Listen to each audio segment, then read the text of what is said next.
warning before you listen. This epic is not for children, nor for the faint of heart. We retell the ancient Greek myths as they were born, unfiltered, unsoftened. Scenes of violence, curses, betrayals, and a hunger for power that shows no mercy. Given the many conflicting versions of the Titan War, the events have been rebuilt to complete the missing pieces. Here, we tell the myth as it was meant to be told. Sources and references are listed in the episode description. Chapter 26.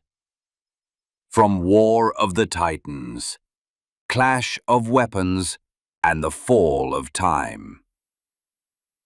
Drums beneath the mountain, the tremor's first cry.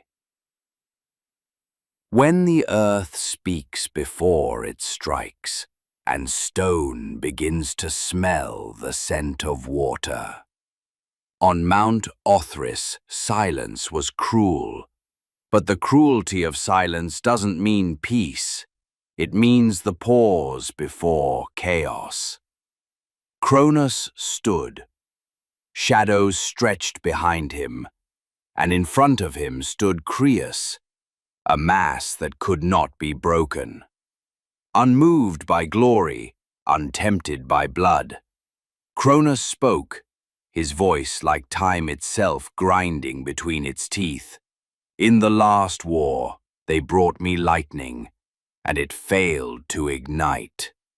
Now, I shall send them a stone that will not fall.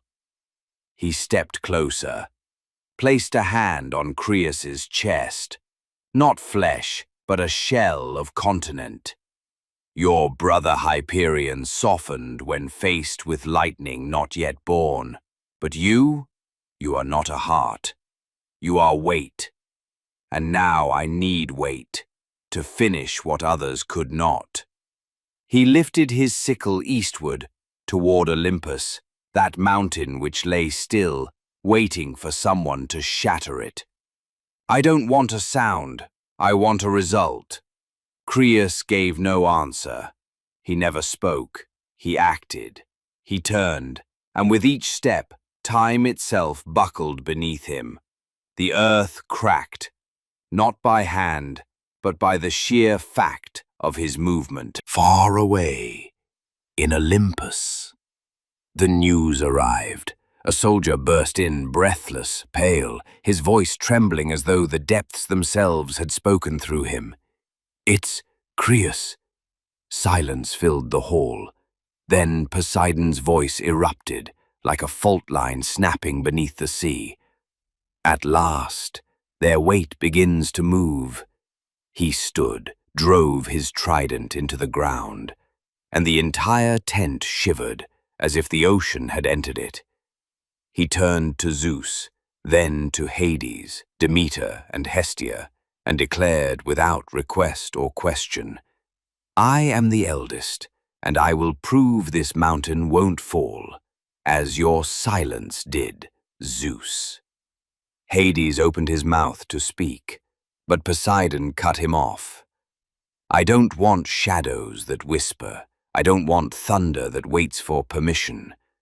I am the wave, and the wave is not elected. It strikes." Hestia stepped forward, laid a hand on his chest.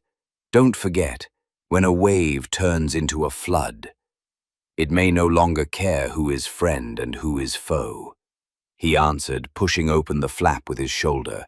"Then let it flood where stone offers no music. Let them see that Olympus builds not with fear, but with clay that hungers for war." And beyond Olympus, the drums began to sound. The deep ones stirred. Water sorcerers, wave riders, the giants of the blue abyss, they all moved. Poseidon didn't walk among them. It was as though the earth itself parted for him, as if it knew this would not be a battle for show, but a clash between what rises from the depths and what falls from the peaks. And on the far edge of the horizon, Crius arrived. He stood atop a continent said never to have known earthquakes, then placed his foot down, and the land split soundlessly. His shadow fell, and the sky above trembled as if bracing to receive a wound that was rising from beneath.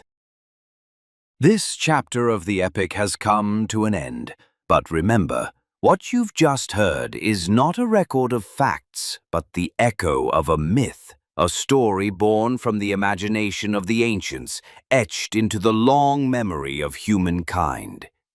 If this tale stirred something in you, if it opened a door to reflection or wonder, don't forget to support the channel and share the journey with those you love. And in the comments, tell us, which moment in this chapter struck you the most and why?